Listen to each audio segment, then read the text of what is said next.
Get your hands off that car right now, and don't move. You don't belong here." The officer's voice was loud, public, and sharpened with intent. It was meant to strip dignity before it stripped freedom. Seconds later, Marcus Thompson was driven face first into the asphalt. His arm twisted until pain exploded through his wrist, a knee forcing down on his neck while strangers watched him pinned, humiliated, and bleeding. In that moment, long before courts or verdicts, the officers pressing him into the ground destroyed their own careers, their futures, and the authority they believed could never be questioned. Before going any further into this story, where are you watching from? If you believe stories like this matter and accountability still has a place in modern America, subscribe to the channel and give this video a like. Your support helps ensure these stories are heard. Marcus Thompson lay still beneath the weight, controlling his breathing with deliberate precision. Panic would only give them what they wanted. At 45 years old, with 25 years of service behind him in the San Francisco Police Department, he had learned that calm was a form of resistance. He understood exactly what was happening and exactly why. He also understood something none of the officers surrounding him yet knew. This was his first official morning as chief of the Oak Ridge Police Department. He had arrived early on purpose. He wanted to see the town before ceremony and speeches, before introductions and press photos. He wanted to observe quietly. He parked at the Shell station across from headquarters, filled his tank, and watched the building where he would soon lead an entire department. The suit he wore was not flashy, but it was precise. Everything about Marcus reflected discipline earned the hard way. To John Harlan, that discipline meant nothing. Harlan did not see a seasoned lawman. He saw a black man in a luxury car, in a place he believed still answered to him. John Harlan had spent 2 decades on the force and even longer cultivating resentment. He believed the world had passed him by. He believed promotions were stolen, respect was diluted, and authority was slipping from men like him. When he saw Marcus, something inside him hardened instantly. This was not curiosity. It was judgment already formed, with Mike Donnelly beside him, younger, eager, and unsure of himself. Harlan crossed the street with purpose. The cruiser blocked the exit. The tone was set before the first word was spoken. Marcus turned slowly, hands visible, posture calm. He recognized the pattern immediately. He asked, politely, for the reason he was being detained. Harlan answered with contempt instead of law. He questioned ownership. He questioned belonging. Each sentence was designed not to investigate, but to dominate. Marcus responded the only way a professional could. He stated facts. He asserted rights. He did not raise his voice. That composure only seemed to anger Harlan more. As the minutes passed, the audience grew. Mothers paused beside their vehicles. A construction worker stopped mid-step. Teenagers lifted their phones openly. A gas station employee began recording without hesitation. A retired professor, who had seen abuse of power decades earlier, recognized it instantly and stayed. Marcus spoke clearly. Aware of every camera, he gave his name. He refused consent to any search. He asked again for legal justification. Each word was deliberate, spoken not for the officers, but for history. Donnelly claimed to smell drugs. Marcus knew the lie. Harlan escalated. 2 more officers arrived. None intervened. Silence became agreement. Authority became a circle, closed tight around a single man. Marcus felt the shift before the violence. He reached for his phone to document badge numbers, and Harlan shouted a false warning meant to excuse what came next. The takedown was sudden and brutal. Marcus's face struck the ground hard. His wrist bent the wrong way. Pain surged through his arm, sharp and immediate.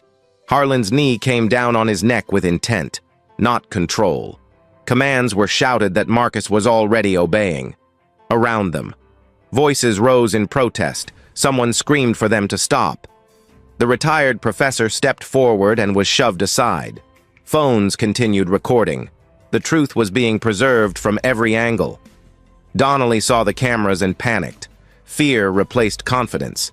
He turned away just long enough to rake his own throat, tearing skin, drawing blood. When he faced the crowd again, he shouted an accusation, hoping chaos would replace clarity. Marcus, struggling to breathe, still spoke. His voice was strained but steady. He named the act. He identified the offense. He did so with the calm authority of a man who knew the law not as a weapon, but as a responsibility. Harlan pressed harder, anger now mixed with something close to desperation. Then everything changed. As Marcus was hauled upright to be cuffed, his torn jacket shifted. Sunlight caught metal at his waist.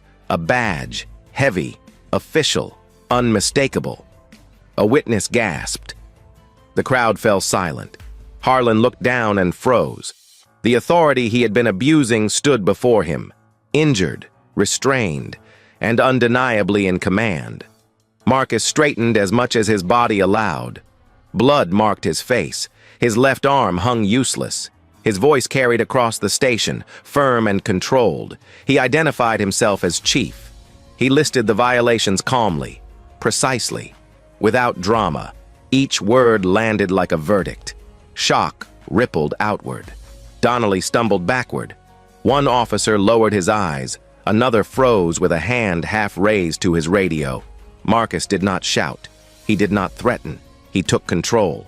He ordered immediate suspensions. He requested federal investigators. He did so while cameras rolled and witnesses cried out in disbelief and relief. This was not a misunderstanding. It was exposure, a moment when power met evidence and collapsed. On a quiet Wednesday morning, in full public view, the old guard revealed itself exactly as it was, and in doing so, it handed Marcus Thompson the clearest mandate any leader could ever receive. Marcus Thompson remained upright only because discipline had trained him to endure pain without surrendering control. His breathing was shallow but steady. Every movement around him confirmed what he already knew. This was no routine stop. This was an assertion of power, carried out without cause and without restraint. John Harlan paced in front of him, circling like a man performing for an audience he believed would always side with him. Mike Donnelly hovered close, watching Harlan's reactions, mirroring his posture, trying to learn what loyalty looked like in moments like this.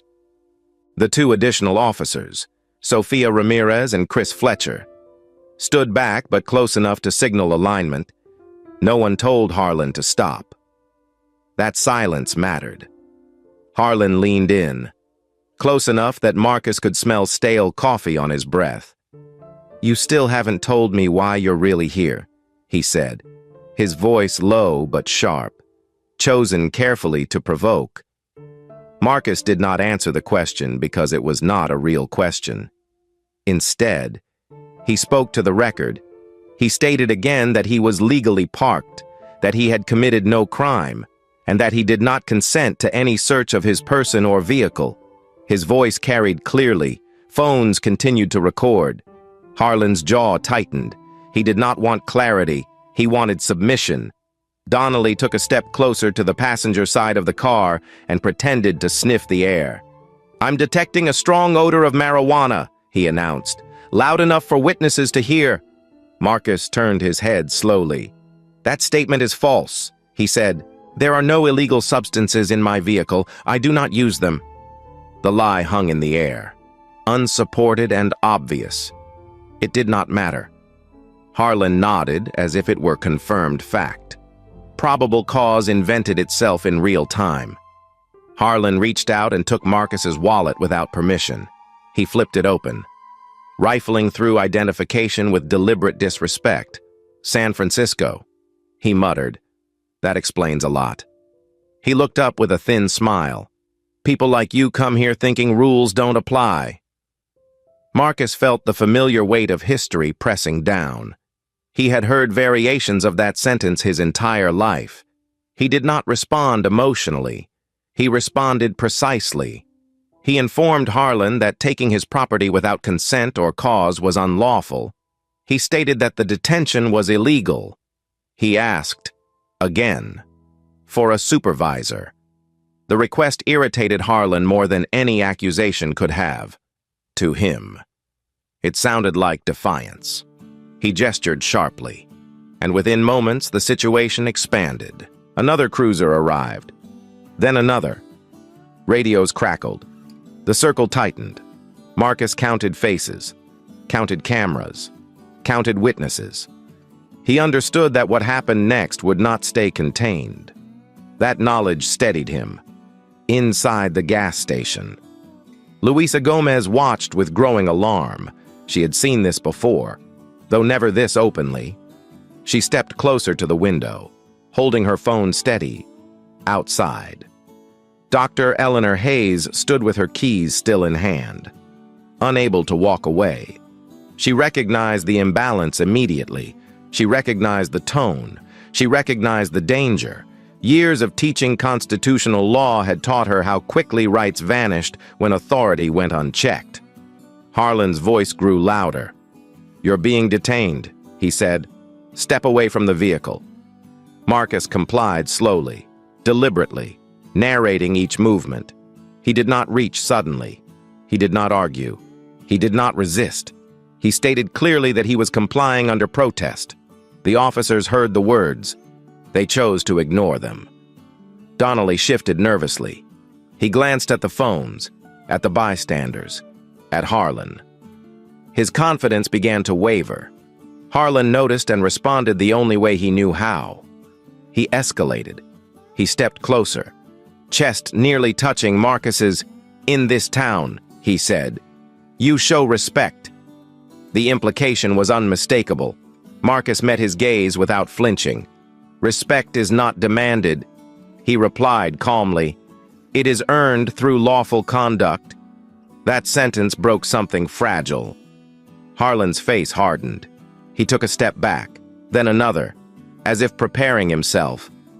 Marcus sensed the change immediately. He knew what came next. He reached slowly for his phone, not to threaten, not to provoke, but to document. Harlan shouted before Marcus could finish the movement. He shouted words that would later echo in courtrooms and news broadcasts. A false warning, a justification invented too late. The violence came fast. Marcus was driven to the ground with force meant to overwhelm. Pain exploded through his body, sharp and disorienting. His face struck the pavement. His wrist bent until it failed. He heard the crack before he felt the full weight of it. Then the knee came down on his neck, heavy and deliberate. Air narrowed, voices blurred. Commands were shouted that made no sense. "Stop resisting," Harlan yelled, even as Marcus lay still. The crowd reacted instantly. Shouts rose. Someone screamed for them to stop. Dr. Hayes rushed forward, grabbing at Harlan's arm. She was shoved away without hesitation. She fell hard, scraping her knees, pain flaring through joints that had already endured decades. The phones did not lower, they rose higher. The truth was being captured, frame by frame. Marcus focused on breathing. He spoke when he could. Each word was an effort. He identified himself by name. He stated that he was not resisting. He stated that force was being used unlawfully. He did so not with anger, but with resolve. That calm only enraged Harlan further. Authority unchallenged hates composure. Donnelly watched the scene unravel and felt panic set in. He saw the witnesses. He saw the cameras. He realized too late that this moment would not disappear. Fear overrode judgment.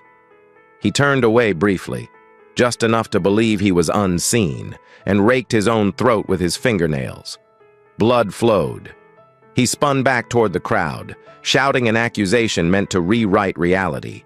It failed instantly. Witnesses shouted back. Phones captured everything. The lie collapsed before it could take hold. Marcus, still pinned, still struggling to breathe, named the act for what it was. His voice carried authority even through pain. That authority unsettled everyone who heard it. By the time Harlan hauled Marcus upright to apply handcuffs, The situation had already slipped beyond his control. He just did not know it yet. The cameras had recorded too much. The witnesses had seen too clearly, and the truth, once visible, does not retreat. This was the moment when the encounter crossed from abuse into exposure. The line had been passed. There would be no quiet reports, no buried footage, no internal excuses. What began as an assertion of power was becoming something far more dangerous for those who wielded it. The violence did not pause. It deepened. John Harlan's knee remained planted at the base of Marcus Thompson's neck, not as a fleeting restraint, but as an assertion meant to crush resistance and broadcast dominance. The pressure stole air slowly, cruelly. Each breath became an effort Marcus had to ration. Pain from his fractured wrist pulsed upward with every heartbeat, sharp and blinding. While blood from his cheeks soaked into the concrete beneath his face, gravel cut into his skin. Still, he did not struggle. He did not flail. He understood the trap. Movement would become a story written against him. Silence would be rewritten as guilt. So Marcus did the only thing left to him.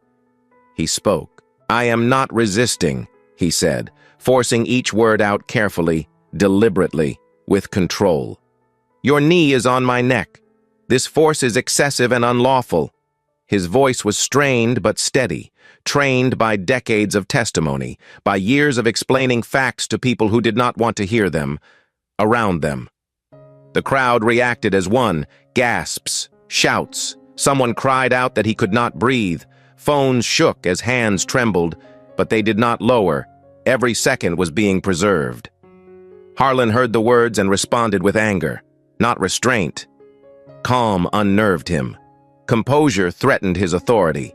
"Shut up," he barked, driving his weight down harder, as if force could erase evidence.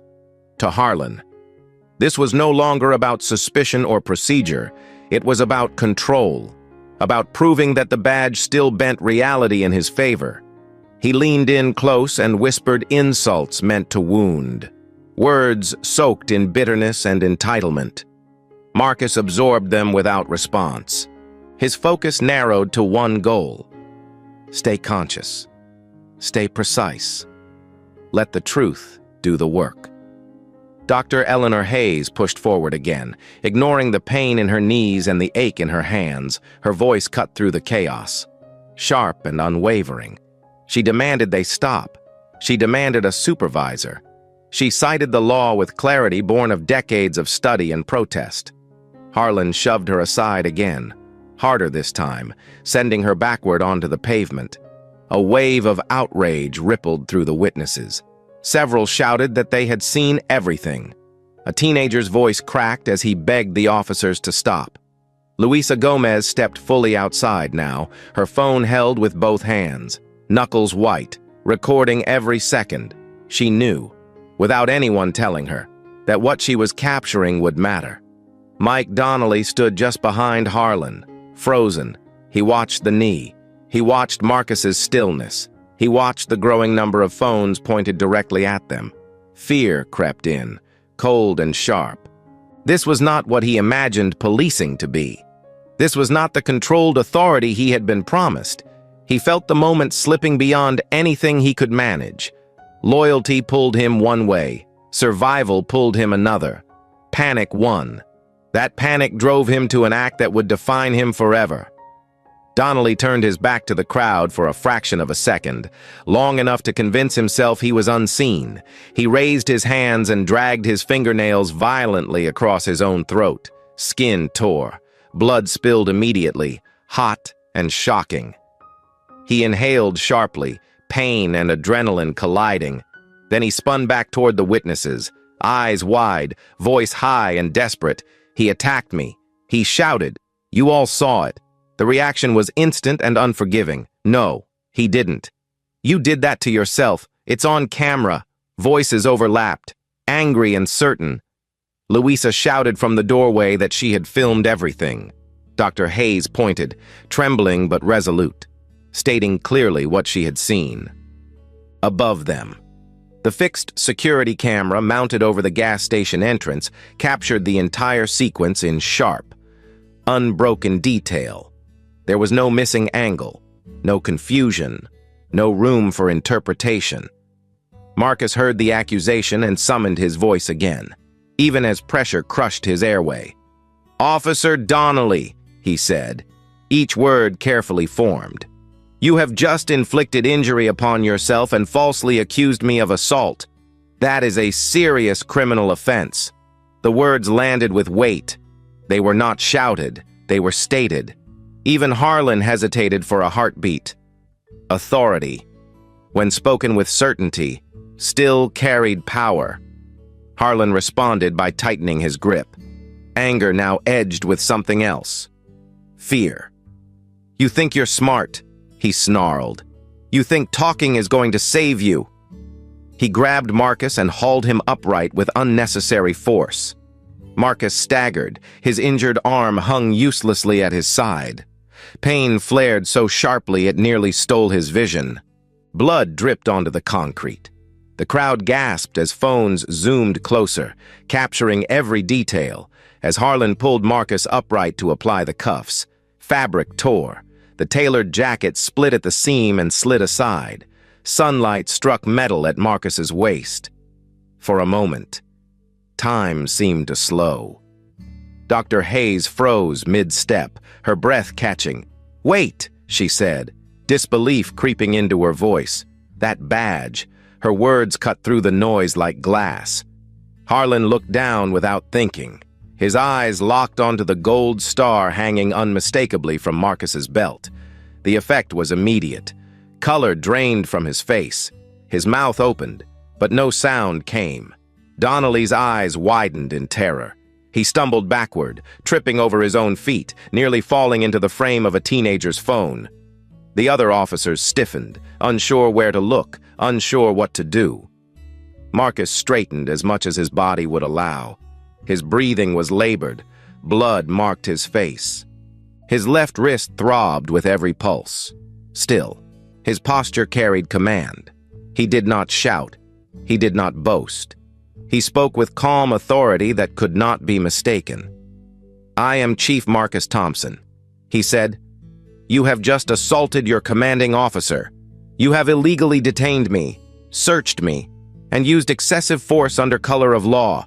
These actions constitute serious civil rights violations." Each sentence landed with finality.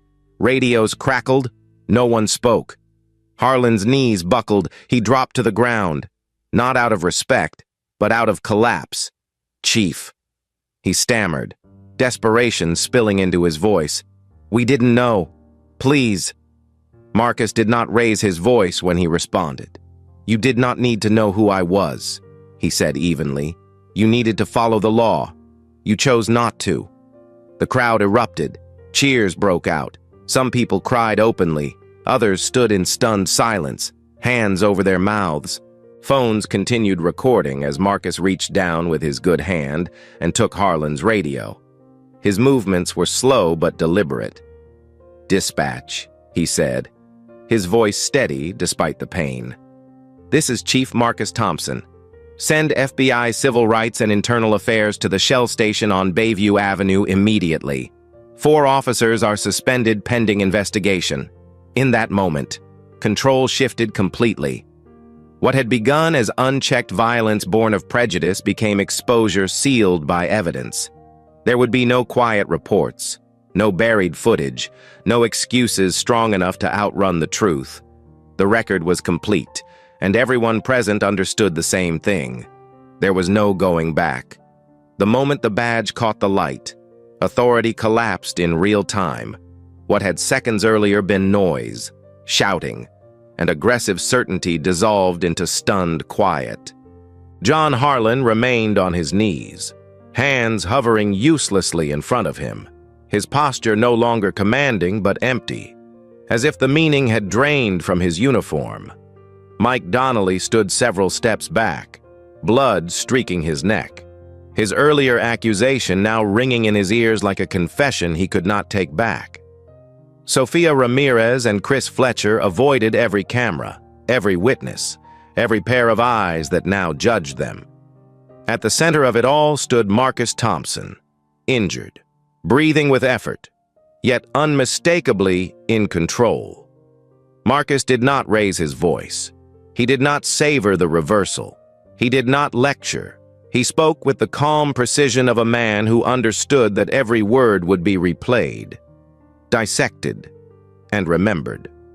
"You are relieved of duty," he said to Harlan, his tone even and final, effective immediately. There was no hesitation in his voice, no room for negotiation. The sentence carried weight precisely because it was delivered without anger. Harlan tried to speak. His mouth opened, words forming too late, explanations tumbling over one another in his mind. Marcus stopped him with a simple gesture.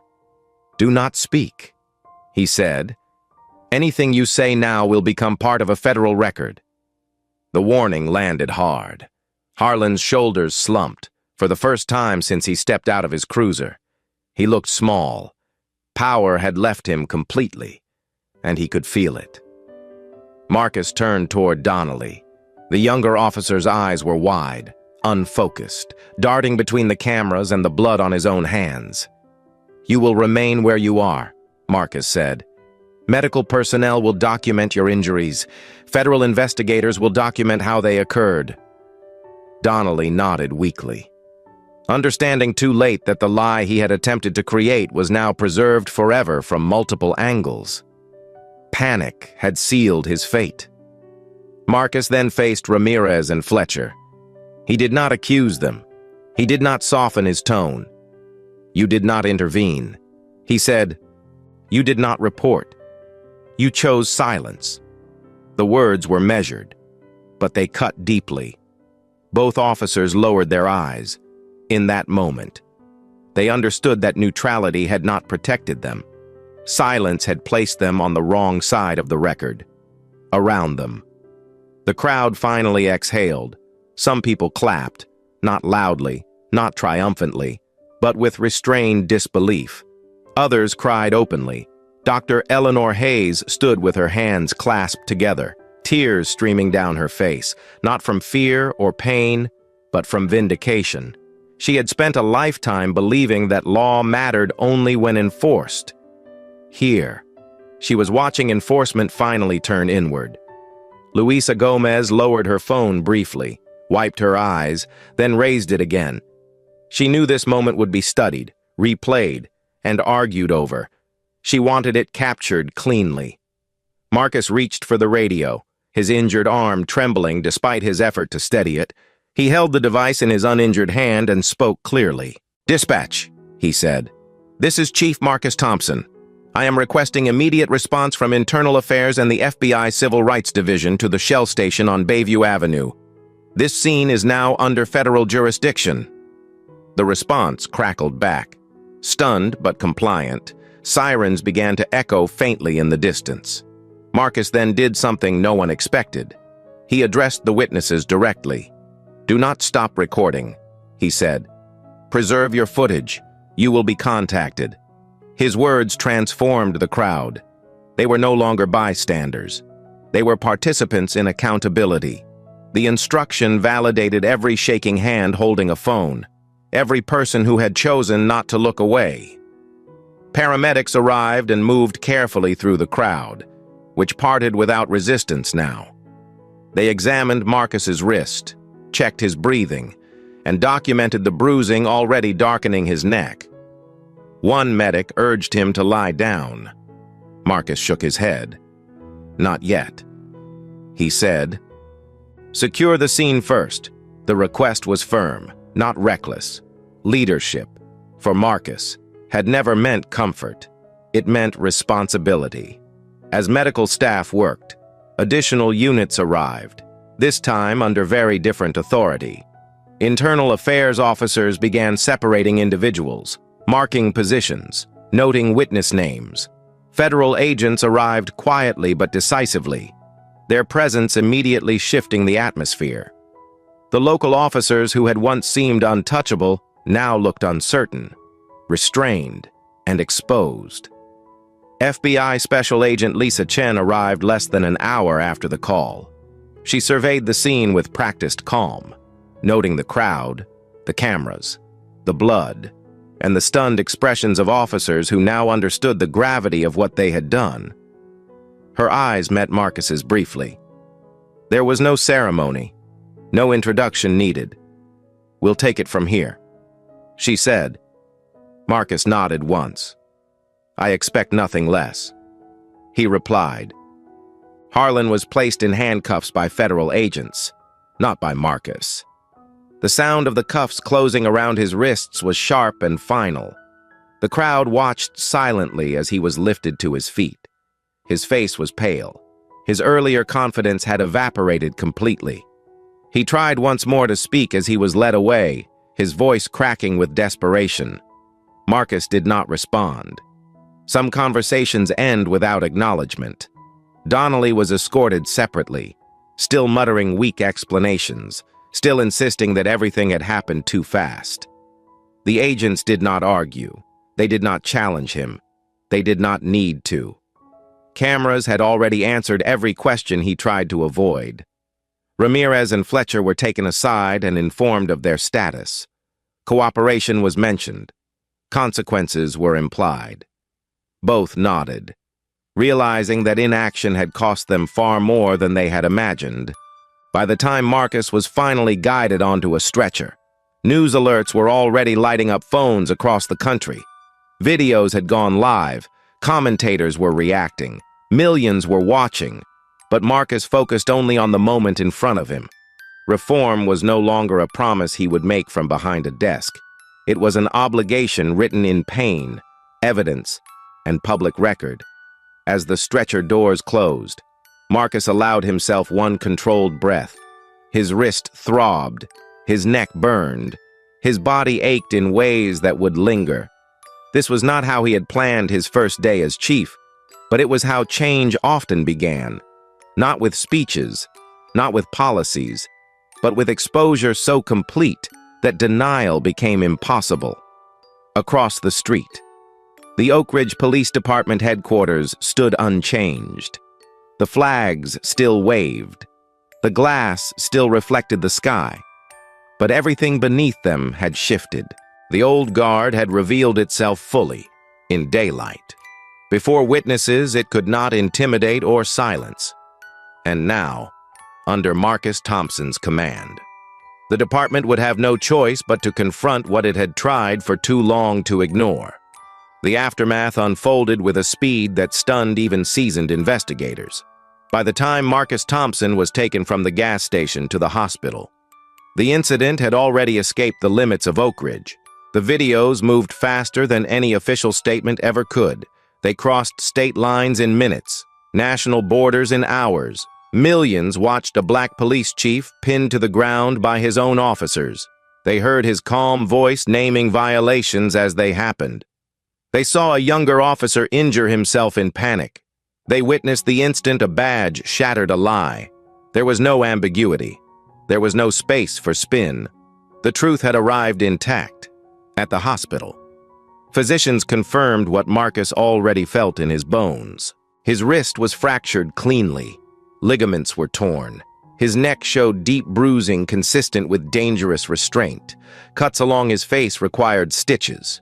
He endured the examinations without complaint, answering questions clearly, correcting details when needed. Pain did not distract him. His focus remained fixed on the consequences that were already in motion. This was not just an assault. It was a systemic failure, and it demanded a systemic response. Within minutes of Marcus's departure, federal agents secured the Shell station on Bayview Avenue. The scene transformed from a place of chaos into a controlled investigative site. Yellow tape went up. Access was restricted. FBI Special Agent Lisa Chen supervised every step. Surveillance footage was seized. Dash cameras were downloaded. Body camera data was preserved in full, without gaps. Radio logs were pulled. Dispatch records were frozen. No device was overlooked. No delay was tolerated. The investigation moved with urgency born of certainty. This was not a question of what happened. It was a question of how deep it went. John Harlan was taken into federal custody that same afternoon. The charges were read carefully, formally, without theatrics. Deprivation of civil rights under color of law, aggravated assault, false imprisonment. Each carried significant prison exposure. Each stripped away another layer of the authority he once wielded so casually. His badge was removed. His weapon was logged as evidence. His uniform became irrelevant. The man who had barked orders hours earlier now spoke barely above a whisper. Seniority meant nothing against recorded fact. Mike Donnelly was treated for his self-inflicted wounds under guard. Medical staff documented the injuries with precision. Investigators asked him to explain what had happened. They played the footage. They asked again. His statements contradicted the video almost immediately. The record reflected that contradiction in plain language. By nightfall, Donnelly faced his own set of charges: fabrication of evidence, filing a false report, civil rights violations. The act meant to save him had become the clearest proof of guilt. Sophia Ramirez and Chris Fletcher were placed on administrative leave pending review. Their interviews were calm, methodical, and unforgiving. They admitted they had seen nothing that justified the force used. They admitted they had stayed silent. Their cooperation was noted. Their failure to intervene was also noted. Silence, once again, carried consequences. Marcus remained hospitalized overnight. Reporters gathered outside in growing numbers. Cameras waited. Questions piled up. He declined interviews. Instead, he released a short written statement through the city attorney. It acknowledged the investigation. It confirmed full cooperation. It stated plainly that accountability would be complete. Nothing more was required. The footage spoke louder than any press conference ever could. By the next morning, Oak Ridge was under national scrutiny. Federal officials confirmed the investigation publicly. Civil rights organizations demanded oversight agreements. Legal scholars explained the violations in simple terms. Police unions issued carefully worded statements that avoided defending the indefensible. Local politicians were forced to respond. Silence was no longer a viable option. Within 48 hours, the videos had been viewed hundreds of millions of times. Experts paused frames and analyzed posture, timing, and language. Former officers described proper procedure and pointed out every deviation. Commentators replayed the moment Donnelly injured himself, the moment the badge appeared, the moment authority reversed. The narrative did not change. It hardened. Facts have a way of doing that. Marcus returned to headquarters with his wrist in a cast and bruises still visible along his neck. He did not retreat behind closed doors. He convened an emergency departmental briefing. Attendance was mandatory. The room was silent when he entered. He spoke without notes, without embellishment. "This department will be examined in full," he said. "Every use of force, every complaint, every supervisory decision, there will be no exceptions." His voice was calm. The message was absolute. Internal Affairs expanded its review immediately. Patterns emerged quickly. Complaints dismissed without inquiry. Reports softened by supervisors. Officers shielded by seniority. What had been described as isolated incidents revealed themselves as a culture. That culture was now exposed to federal light. Subpoenas followed. Training materials, disciplinary files, promotion records, emails, text messages. Nothing remained sealed. The department's public image fractured under scrutiny. But Marcus did not attempt to defend it. Exposure was the price of reform. He accepted that cost without hesitation. John Harlan's personal life unraveled with brutal speed. His union declined representation. His pension was frozen pending conviction. His wife filed for divorce. His eldest son cut contact entirely. The social circle that once reinforced his worldview disappeared. The authority he had relied on evaporated. Donnelly fared no better. His attempt to deceive made him a symbol of cowardice, even among those inclined to excuse misconduct. Inside holding. He was isolated. outside. His name became shorthand for disgrace. The stigma attached itself permanently. Marcus watched the consequences unfold without commentary. He did not celebrate downfall. He did not seek vengeance. Justice, to him, was not about spectacle. It was about correction. His attention remained fixed on rebuilding a department that had revealed its worst instincts in public. By the end of the week, federal prosecutors announced formal indictments. Court dates were set. Oversight frameworks were drafted. Independent monitors were named. The Oak Ridge Police Department was no longer just a local agency. It had become a national case study in accountability. What began as an unlawful stop at a gas station had evolved into a full reckoning.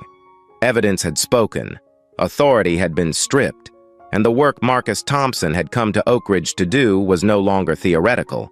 It was active, irreversible, and unfolding under the eyes of an entire nation. The trial unfolded under a weight that few federal courtrooms ever carried. From the first morning, it was clear this case was not about competing versions of events. It was about accountability, recorded in real time and preserved without gaps. John Harlan and Mike Donnelly sat at the defense table in a San Francisco federal courtroom, no longer protected by uniforms, seniority, or silence. They wore suits that could not disguise the absence of authority. Cameras were barred from the room, but the evidence had already been seen by millions. The courtroom felt less like a place of discovery and more like a place where facts were given their legal names. Federal prosecutors moved with restraint and precision. They did not raise their voices. They did not editorialize. They let the record speak. The first exhibit was the fixed camera above the gas station entrance. The wide angle showed the approach, the block of the exit, the posture, the distance closed without cause. Then came the dash cameras, then the body cameras, then the bystander videos, layered and synchronized, each confirming the others down to the second. Jurors watched Marcus Thompson calmly identify himself by name. They watched suspicion invented aloud. They watched the takedown, the knee, the stillness, the shouted command to stop resisting when there was no resistance. They watched Donnelly turn away and injure himself. They watched the lie collapse in real time. And finally, they watched the badge appear. The courtroom stayed silent. No defense theory could compete with what was visible. The prosecution called witnesses in an order that built clarity without drama. A forensic analyst testified to timestamps and angles, explaining how independent recordings aligned perfectly. A medical expert described the injuries, separating self-inflicted wounds from injuries caused by force. A use of force instructor explained standard procedure, then explained each deviation. The words were careful. The conclusions were unavoidable. Dr. Eleanor Hayes took the stand on the third day. She walked slowly to the witness box, steady despite her age, and spoke without notes. She described the moment she recognized danger. She described the knee, the refusal to stop, the calm voice beneath the pressure. She explained why she intervened and why she was pushed away. "I taught constitutional law for decades," she said evenly. "What I witnessed was not a mistake.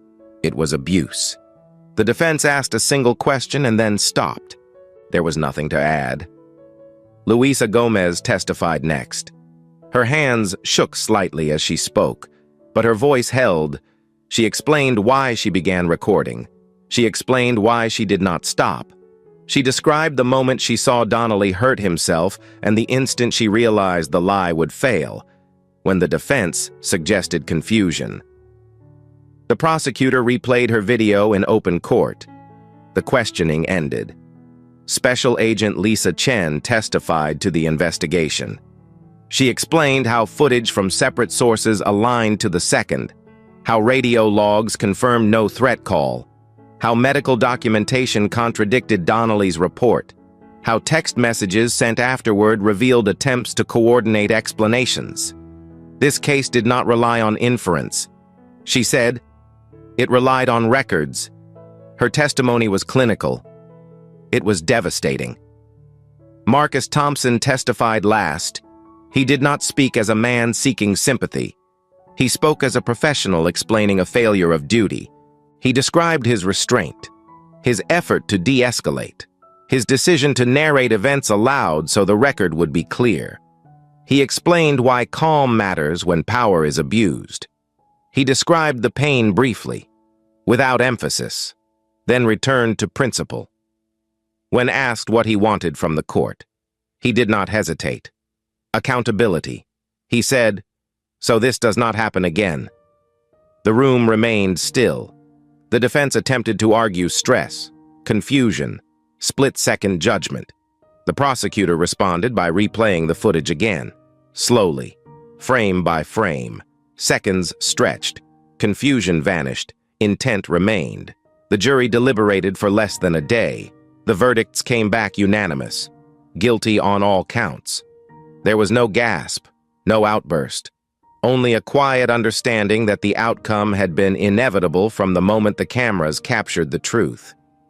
Sentencing followed weeks later. The judge spoke plainly, without flourish. He described the harm done to Marcus Thompson, to the department, and to public trust. He emphasized the abuse of authority and the deliberate nature of the actions. John Harlan was sentenced to 14 years in federal prison for civil rights violations under color of law and aggravated assault. The judge noted Harlan's seniority as an aggravating factor, not a shield. Mike Donnelly received 17 years for fabrication of evidence, false reporting, and civil rights violations. The judge stated clearly that Donnelly's attempt to create a false narrative compounded the harm. Sophia Ramirez and Chris Fletcher, having cooperated but failed to intervene, were each sentenced to 4 years for their roles. All were barred permanently from law enforcement. The city of Oak Ridge agreed to a civil settlement with Marcus Thompson in the amount of $4.5 million. Marcus accepted the settlement without ceremony and announced immediately that every dollar would be directed to body camera programs, independent oversight initiatives, and anti-bias training organizations. This was never about compensation. He said in a brief statement, it was about correction. The decision shifted the public conversation. The money became a tool, not a prize. The personal consequences were severe and lasting. Harlan lost his pension. His home went into foreclosure. His marriage ended quietly. In prison, stripped of the authority that had defined him, he struggled to adjust. Months later, he wrote a letter acknowledging his prejudice and asking for forgiveness. Marcus never replied. Some accountability does not require closure. Donnelly's consequences followed a different path. Within prison, his actions defined him. The attempt to deceive marked him permanently. Years later, after release, he sought community service as a form of atonement. The record followed him everywhere. Redemption, if it came at all, would be slow and incomplete. For Marcus, the trial was not an ending. It was confirmation. The verdicts affirmed what evidence had already proven. Abuse collapses when documented. Authority does not survive the record when it is misused. He returned to Oak Ridge with a mandate no chief ever wants but fully understands. Reform would be comprehensive, public, and permanent. As the courtroom emptied on the final day, there was no celebration. There was finality. The law had spoken clearly, and for the first time in Oak Ridge's history, it had spoken inward, without hesitation, without protection, and without fear. Reform did not arrive as a slogan or a press conference. It arrived as sustained pressure, applied carefully and without pause. Marcus Thompson understood that what had been exposed in Oak Ridge could not be corrected with gestures. Trust, once broken, does not return because it is requested. It returns only when systems change in ways that cannot be quietly reversed. From his first full day back in the office, Marcus made it clear that reform would not be symbolic. It would be structural, documented, and permanent. His first directive removed discretion from the most sensitive decisions. Every use of force, without exception, would be reviewed by an independent civilian oversight board with subpoena power. No internal filtering, no quiet resolutions. Findings would be published, names would be attached. Officers understood immediately that the old protections no longer applied.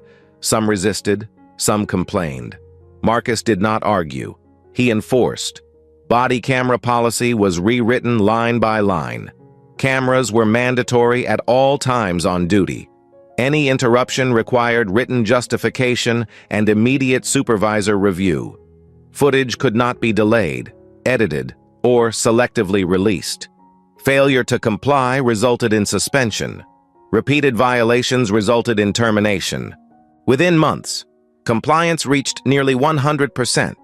Behavior changed accordingly. When actions are recorded, restraint follows. Training was rebuilt from the ground up. Annual seminars were replaced with weekly instruction, bias recognition, de-escalation under stress, constitutional limits. Officers were tested, not just briefed. Those who failed were retrained. Those who refused were dismissed. Marcus made no apologies for the attrition. A smaller department with integrity was better than a larger one without it. Community oversight meetings were scheduled monthly and held in public spaces, not government buildings. Marcus attended every session during the first year. He did not stand at a podium. He sat among residents and listened. When people described fear, he did not correct them. When they described anger, he did not defend the past. He acknowledged failure directly. He explained changes clearly. He answered questions without deflection. Slowly, the tone shifted. Complaints initially increased, not because misconduct rose, but because reporting finally felt safe. Marcus treated that increase as progress. Within a year, measurable outcomes followed. Use of force incidents dropped sharply. Citizen complaints declined after peaking early. Crime fell without aggressive tactics. Clearance rates improved as cooperation returned. Officers began to understand that accountability did not weaken their authority. It stabilized it. Data replaced defensiveness. Evidence replaced excuses. National attention followed. Departments across the country requested guidance. Marcus declined appearances that framed him as a hero. He accepted those focused on policy and implementation at police academies. He spoke plainly about what had failed and why. At congressional hearings, he emphasized oversight as prevention, not punishment. His message was consistent. Abuse survives where documentation fails. He said, "Reform survives only when transparency cannot be undone." Journalists eventually labeled the changes the Washington model, a framework built on independent review, mandatory recording, and civilian authority. Marcus did not trademark it. He did not promote it. He allowed others to adopt it freely. Several departments did, some succeeded, others struggled. Marcus understood that reform required leadership willing to absorb backlash. Not everyone was. The Shell station on Bayview Avenue became a quiet landmark. At the request of residents, a small bronze plaque was installed near the entrance.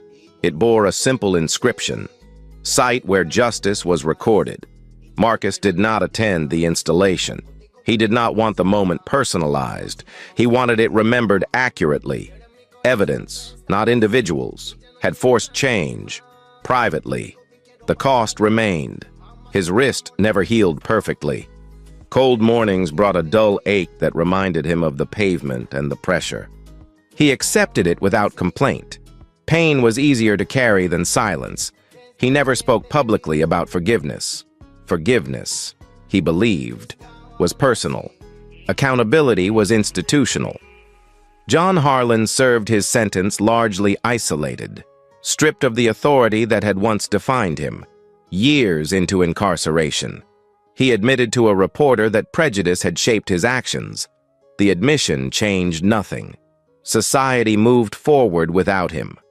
Mike Donnelly's path was different but no less heavy. After release, he sought supervised community work with at-risk youth. Some accepted his presence. Many did not. Redemption, Marcus believed, could not be demanded.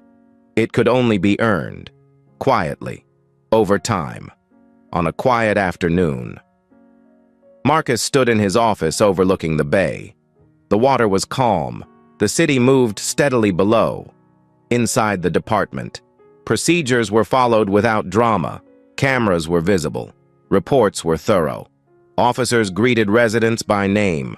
Trust did not rely on promises anymore. It relied on proof. Marcus understood that progress was fragile, that vigilance could not relax. Reform was not a destination. It was maintenance. He thought briefly of the morning at the gas station, not with anger, but with clarity.